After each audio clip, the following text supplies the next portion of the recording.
A Wednesday outing. Between Utopia and Dystopia, a collection of telltales from Val's Sanctuary of Creativity. These days, once a week on Wednesdays, I venture out to do chores. Whatever I need to accomplish outside the home gets tackled on that day. This week, an eyeglass prescription renewal and a visit to the veterinarian is on the agenda. Before leaving the house, mental preparation caused light anxiety. I'm already familiar with some of what is to be expected during these dystopian times. I automatically gather my mask. I carry one in my bag and one in my car as well. Wearing a mask fogs up my eyeglasses, and I'm not happy about my breathing being obstructed. I walk with my dog to the car and we drive to the highly recommended veterinarian's office. Call before entering, read the sign at the entrance. I didn't have my phone with me, so I waved at the person through the window. A woman comes out and gives me her credentials as the official veterinarian without me having questioned her. She explains that no veterinarian or groomer can attend to an animal without the proper papers, up-to-date vaccinations, and health checkups. I was surprised by her demeanor. She seemed to find these rules very empowering, and I got the vibe of someone who is conceited. She acted overly self-important. She also fell under the category of heroes. We said goodbye and wished each other a great day. I dropped London, my dog, back off at the house and left again for the medical building to fill the eyeglass prescription renewal. Both offices reside within a mile radius.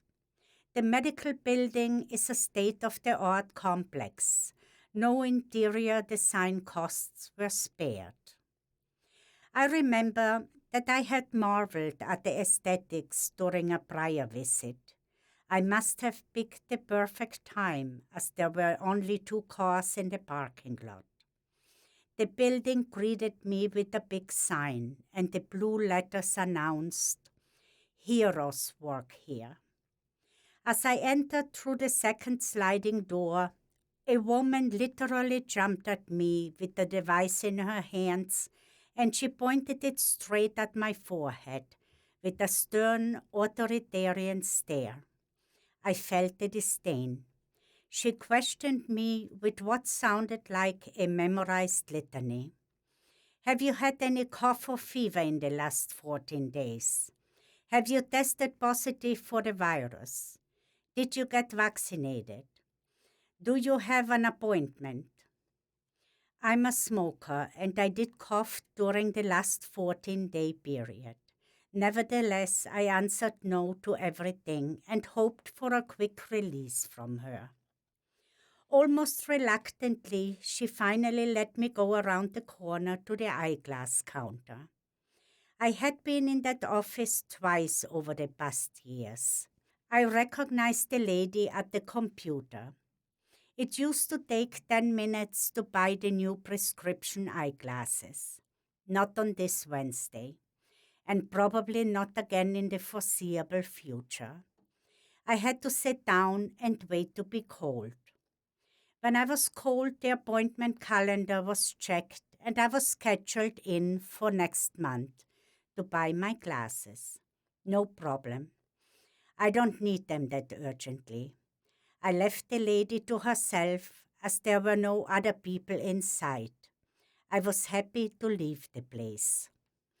I feel forced to embrace the absurd if I want to move around somewhat unscathed. That does not bode well with a mountain girl that grew up in nature and still knows something of the natural laws of immunity. George Orwell's 1984 comes to my mind when I'm out and about on Wednesdays. The book depicts a great totalitarian world dominated by Big Brother and its vast network of agents, including the Dort police. A world in which news is manufactured according to the authorities' will and people live tepid lives by rot. Winston Smith, a hero with no heroic qualities, longs only for truth and decency. But living in a social system in which privacy does not exist and where those with unorthodox ideas are brainwashed or put to death, he knows there is no hope for him. The year 1984 has come and gone, yet George Orwell's nightmare vision of the world we were becoming is still the great modern classic portrait of a negative utopia. That's what the world feels like to me, mostly on Wednesdays right now. The day after my outing, I woke up from a debate during my dream state. I was explaining to the lady at the clinic all the contents of books warning about tyranny and dystopia. I think the whole scenario raised my blood pressure and I did break out in a sweat. Do I have PTSD symptoms? Our government describes those as follows. Post-traumatic stress disorder is a disorder that develops in some people who have experienced a shocking, scary, or dangerous event. The term is mainly applied to events triggered by war, abuse, or natural disasters, and not necessarily to everyday living situations. It is natural to feel afraid during and after a traumatic situation. Fear triggers many split-second changes in the body to help defend against danger or to avoid it.